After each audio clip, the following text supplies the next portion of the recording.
राज्यातील बऱ्याचपैकी भागांमध्ये तापमान वाढलेलं आहे आणि उद्या राज्याच्या बऱ्यापैकी भागांमध्ये उन्हाचा चटका अजून वाढण्याचा अंदाज आहे. नमस्कार, मी किरण वाघमोडे. तुम्ही पाहतात हवामान अंदाज आणि बातमी यूट्यूब चॅनल.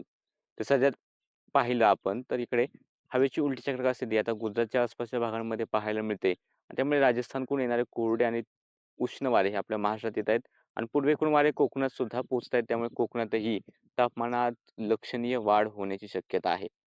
सध्या राज्यात वातावरण पूर्णतः कोरडे आहे आणि तापमान विदर्भाच्या काही भागांमध्ये 38 अंश सेल्सिअसपेक्षा जास्त जाते. इकडे सोलापूरच्या काही भागांमध्ये तापमान 38 अंश सेल्सिअसच्या आसपास पाहायला मिळत आहे. म्हणजे राज्यात उन्हाचा कडाका हा वाढलेला आहे आणि पूर्वेकडचे वारे उद्यापासून अधिक जास्त प्रबळ होतील. त्यामुळे कोकणाच्या किनारपट्टीपासून दूर असलेले भाग पालघर, ठाणे, रायगड, रत्नागिरी, सिंधुदुर्ग, गोव्याच्या अंतर्गत भाग आहेत. त्या ठिकाणी तापमान 38 ते 40 अंश सेल्सिअसपर्यंत सुद्धा पोहोचण्याची शक्यता आहे. तर किनारपट्टीला आज थोडंसं थंड वातावरण होतं. मात्र उद्या मुंबई, ठाणे, पालघर, रायगड, रत्नागिरी, सिंधुदुर्ग किनारपट्टीच्या भागांमध्ये सुद्धा तापमान 35 अंश सेल्सिअस त्याहून अधिक पाहायला मिळण्याची शक्यता आहे.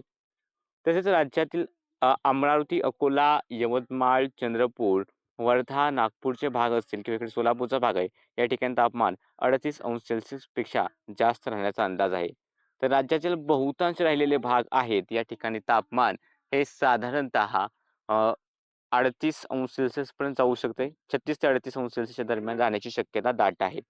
जर आपण हवामान विभागाचा इशारा पाहिला तर त्यानुसार उद्या पालघर, ठाणे, रायगड आणि मुंबई शहर उपनगर या ठिकाणी उष्ण आणि दमट हवामान राहण्याचा अंदाज हवामान विभागाने वर्तवलेला आहे. त्यामुळे या ठिकाणी काळजी घ्या. पुरेसं पाणी प्या. राज्याच्या बाकी जिल्ह्यांमध्ये कसल्याही प्रकारचे इशारे नाहीत. बाकी सध्याच्या अंदाजामध्ये इतकंच. दररोज हवामानाचे अंदाज पाहण्यासाठी चॅनलला सबस्क्राईब करा. व्हिडिओ लाईक आणि शेअर करायला विसरू नका.